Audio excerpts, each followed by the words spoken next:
Good afternoon. I'd like to welcome you all to the Ballard Spahr ELI Second Green Infrastructure Conference. Today we have a great lineup of speakers and panels. We're going to start with a keynote by Jim McElfish, whom I'll introduce in a minute. Then we're going to move into a little different direction. We're looking at, first panel will look at use of green infrastructure in terms of adaptation to the increased storminess and sea level rise that we're seeing as a result of climate change.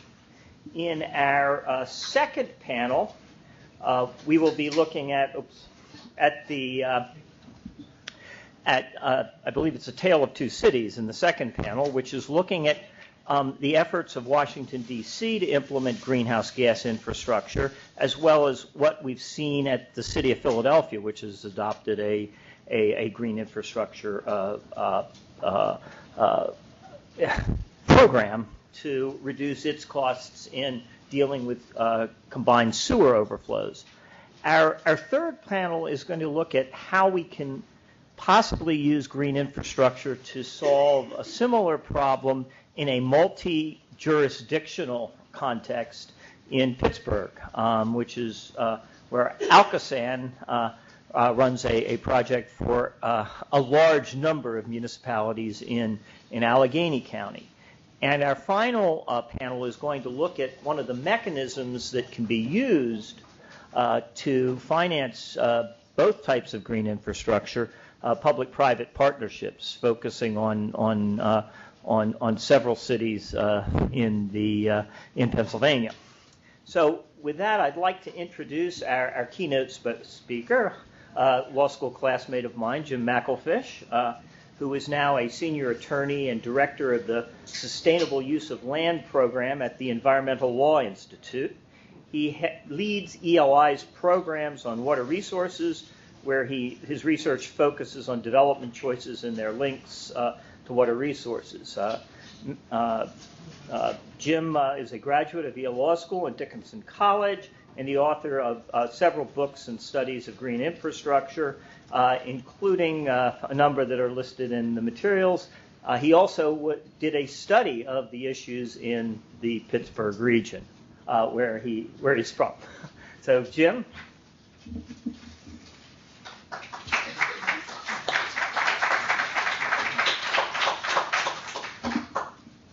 Thank you, Bobby. Thank you, Ballard Spahr. I'm pleased to be here on behalf of the Environmental Law Institute as a co-sponsor of today's event. Ballard Spahr Bioengineering Group and Environmental Law Institute. Great deal of interest and a long history in green infrastructure. Those of you that haven't seen it, I commend to your attention an article that David Pryor and Bobby McKinstry and others did in last year's September Environmental Law Reporter, unpaving a parking lot and putting up paradise, looking at ways of financing green infrastructure in some innovative and interesting ways. So it's great to be here from our nation's capital to what I consider one of the world capitals of green infrastructure, the city of Philadelphia and the Philadelphia Water Department. Coming from Washington, D.C., we have a few things to report. I don't know if you all have followed the government events as closely as I have. I've not had counterparts to talk to in the Office of Water for parts of the last 3 weeks, which has made things kind of interesting. But here we are a year out from the White House conference on green infrastructure a year ago in September. And now that EPA is back to work, they wasted no time in releasing a number of things which I expect would have been out a little bit earlier, dealing with green infrastructure. And I want to mention just a couple of those. One is Green Infrastructure Strategic Approach, which is a document that the Office of Water puts out to provide itself and us, others, guidance on how to anticipate what kinds of activities EPA will be involved with in green infrastructure.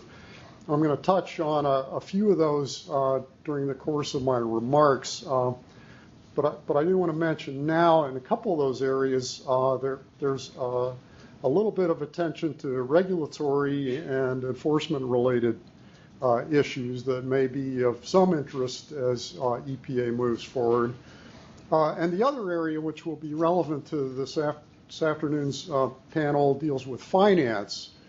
And EPA's strategic approach indicates that they want to find ways of demonstrating or illustrating ways of using the Clean Water State Revolving Fund for green infrastructure, and by providing enough specific examples to make it easy and less difficult or less of a kind of pioneering, risky approach for state revolving funds to finance green infrastructure. Right? Many of them have financed green infrastructure projects, including here in Pennsylvania, PennVest, but EPA has put as its first finance priority to make it easier or more straightforward to provide models of the kinds of projects that they consider financeable on the SRF. And the second is a commitment or interest in developing models for private financing and public-private partnerships, also an area of great interest to many of you in the room, and certainly to the original thinkers at Ballard Spahr who have worked on some of these sorts of approaches. So EPA last week put out this document. It's short. It's on their website. I commend it to your attention. The other thing that they released last week is a long-term set of case studies of 13 cities or regions that are engaged in green infrastructure.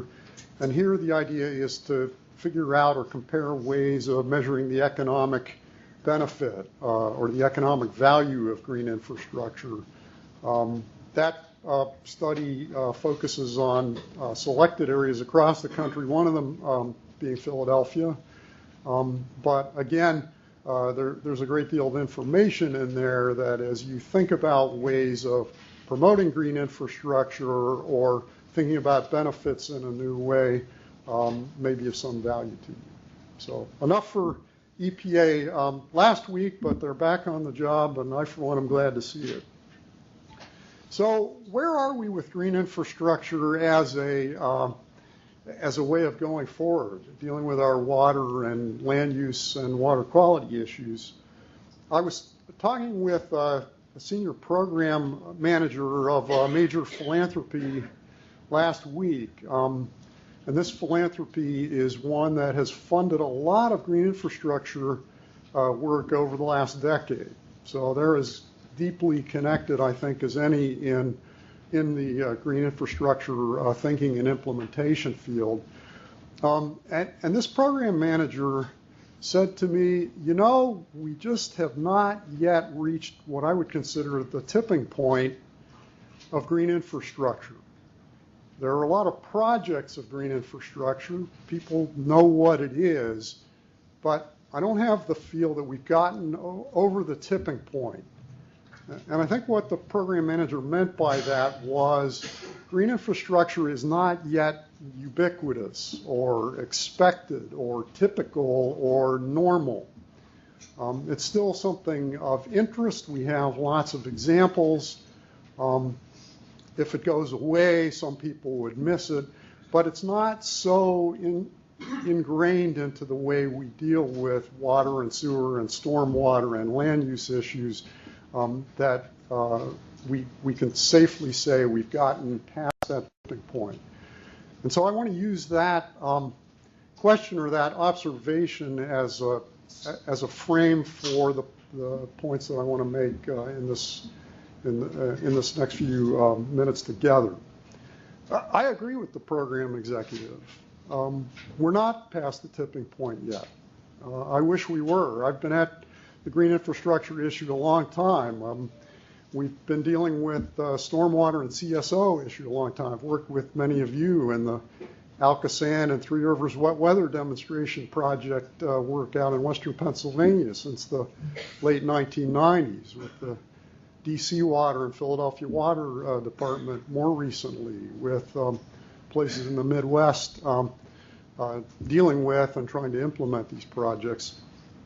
But we're not past the tipping point. So what's it going to take? I ask that as you listen to this afternoon of speakers, probably among the most expert people in the world on this topic, that you think about three elements that I want to suggest that are important to green infrastructure, as you keep in mind. And then I'm going to suggest one strategy that might be worthwhile as well. So the first element is green infrastructure should be resilient. We first began with the idea that green infrastructure will work, but one of the real issues right now is, can it be resilient? That's been the comparative advantage of gray infrastructure. Of course, concrete, at least for the first several decades, is really resilient, and if you pay attention to it, it can be resilient a long time. Plants and infiltration and maintenance of green infrastructure can be too, but we have to find a way of making sure that it's resilient, especially when we're dealing with an environment of climate change and more frequent storm events than we might have thought in the past. The resilience issue is a design issue in part. Can we design for an environment where we're getting 3 10-year storms a year? And can we have green infrastructure work where in the first year we may have to replace much of the green part of it because of an extreme storm event? In some ways, the early years of green infrastructure may need more attention than some of the later years once we've got a functioning established system. This is kind of the opposite of gray infrastructure, where the early years you've got it up, you've got it running, and then historically we neglect it for some period of years till we come back. So fortunately we have a lot of examples. We've got a lot of new grads of engineering schools that know how these things work. So the design issue we're getting over. But the more complex issue is the finance issue for resiliency. Now, can we apply capital funds to what in the past we might have thought of as operation and maintenance? Well, maybe this is establishment, or this is a sort of long-term installation cost. So we need to think about legal and contractual ways that we can use capital funds to deal with a resilience issue early on. And then how do we find continuing funds to support green infrastructure? And that gets us into some of the privately funded and public-private and municipal utility and some of the other more traditional methods. The other aspect of resilience is the connection with community. And that is green infrastructure facilities are distributed. If they work, it's great for people to pay attention to them.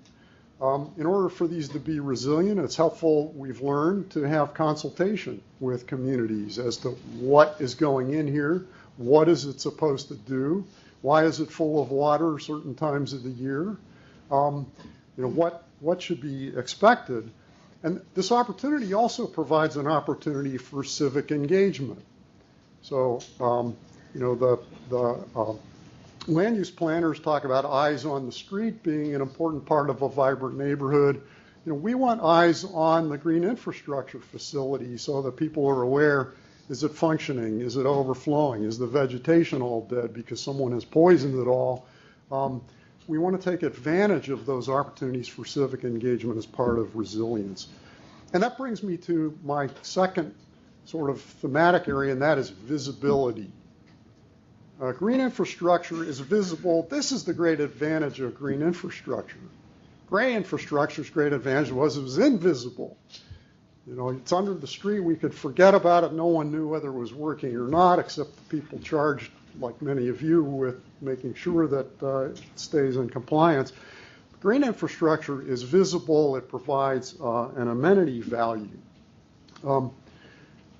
20 years ago, I remember a large city that had a CSO problem, and they spent tens of millions at that time of dollars working on their CSO problem. And they thought, we spent all this money, our ratepayer rates are going up, and we have nothing to show for it. So they actually found money to build sort of a small river park and a couple of observation decks in order to link it to the project in some way. They had to have something to show for it, and it was a wise decision. And people that are building mostly underground, invisible things are well advised to do that. Green infrastructure, we can start at the other end. We have visibility, and we have the opportunity for neighborhood amenities.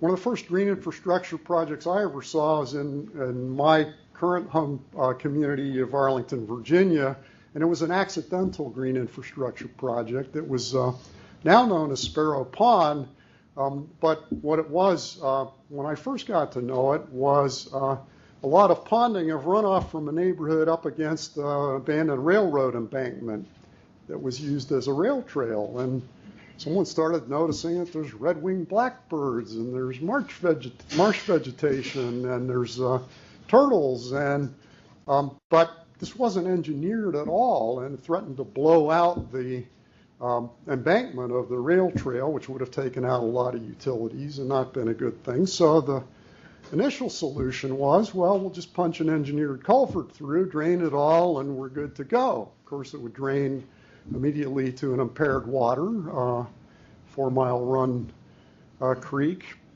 But the community had enough interest in this sort of accidental wetland area that the approach that was taken instead was to convert it into a series of engineered wetland ponds with an outlet. And then they built an observation area, and it is the most popular place in the set of regional parks in Arlington, Virginia. So green infrastructure provides this neighborhood amenity, but getting ways of thinking about that or taking advantage of visibility is important. It also helps you with education. So you have this requirement under almost all the EPA programs to do public education and outreach on stormwater. We've got an immediate teachable space whenever you have green infrastructure project with some signage and the like. Now, visibility is an advantage. It's also a risk. Everybody sees your failures. It's not like the underground system where they only see the failures when it backs up into their basement. And that's why community consultation is key to successful green infrastructure and working ways in which the community can support, identify, monitor, and under some circumstances, contracts can be written with community groups. Local people can be hired to engage in rudimentary monitoring and the kinds of things that help with ownership, but also help the utility or installer of the green infrastructure. My third element or area is green infrastructure should be verifiable. This means, can we hit our numbers? Gray infrastructure, we can hit our numbers. You know how big the pipe is, what its diameter is, you know how big the retention basin is, you know what it can hold. Green infrastructure, a lot trickier, a little more of a risk. And we can work out infill rates, pore space, transpiration. It's the kind of thing that our new generation of engineers are getting to be pretty good at. But we've got to have the confidence that we can hit the numbers. And this has been one of the risks in getting widespread or ubiquitous adoption of green infrastructure, that the regulators, and sometimes EPA for all its promotion of green infrastructure, has in the individual case been uncertain or unwilling to rely as heavily on it as you might expect from reading all the wonderful green infrastructure publications. Same is true of the Department of Justice and states. And just to illustrate this, the strategic agenda that the Office of Water released last week says this: many permitting and enforcement professionals and members of the regulated community may be unfamiliar with this approach. And they specifically cite lack of familiarity with, quote, the technology, its performance, and associated performance measures. Last year's White House conference identified, I think, two salient points in addition to the finance issue They identified the need for standardized systems and for performance standards. And we're getting there, but we don't really have completely endorsed standardized systems or performance standards for green infrastructure. The April 2011 EPA memo from acting assistant administrator for water, Nancy Stoner, and enforcement assistant administrator, Cynthia Giles, set out 5 characteristics that were needed to rely on green infrastructure. And these are ones they're still relying on for permitting and enforcement. The first one is enforceable performance criteria. Verifiable enforceable performance criteria. Also implementation schedules, monitoring plans and protocols, progress tracking and reporting, and operation and maintenance requirements. And that memo also said EPA is looking for, quote, a demonstration of sound modeling and technical approaches, that can support the meeting of the performance criteria. So do we have help? Can we get enough help? Can we develop this field in a way that we can have standards and performance criteria that everyone is as comfortable with as they are with the engineered grade infrastructure systems? We may get some help if EPA ever comes out with the post-construction rule that's more than a year overdue. We have reason to think they still plan to do it. Last week's strategic agenda, which I've referred to several times, says the revisions being considered for the National Stormwater Program will likely include performance standards for new development and redevelopment projects. So EPA may provide us some help on this, but being able to be verifiable to hit the numbers is one of the key things we need to get over in order to get across the tipping point. Something that we need to make green infrastructure more than the icing on the cake, but actually one of the foundational layers within the cake. So resilience, visibility, and verifiability are kind of these 3 areas. I was going to suggest one other that I think is going to be critically important to get us over the tipping point. And that is for green infrastructure to be goal-driven. That is to have an affirmative goal for green infrastructure. And various approaches have been proposed for this. One of the more interesting is one that American Rivers and the Center for Neighborhood Technology proposed recently. They proposed a green infrastructure portfolio standard. All you climate and energy lawyers might recognize the reference. Renewable portfolio standard was the idea that we want more solar, more wind energy, more renewables in our portfolio of energy. So let's set some percentage goals and shoot for them. So what American Rivers and Center for Neighborhood Technology did with the city of Grand Rapids was propose a fairly simple green infrastructure portfolio standard where they divided the city into particular basins and they tried to hit certain levels of pervious surface. They work out a baseline and then have percentage goals over the years for increasing the permeability or pervious surfaces. An interesting approach, a goal-oriented approach, and one that is beyond we want to comply, we want to be cheap, but also says we have a goal and we're making progress toward that goal. Another approach that's of some interest is the STAR community rating system. This is a sustainability effort that's been going on for a number of years. Their green infrastructure definition is much broader than what we're talking about today, which is largely aimed at stormwater and water management. They're including in that open space and vegetation and passive recreation and biodiversity and the like.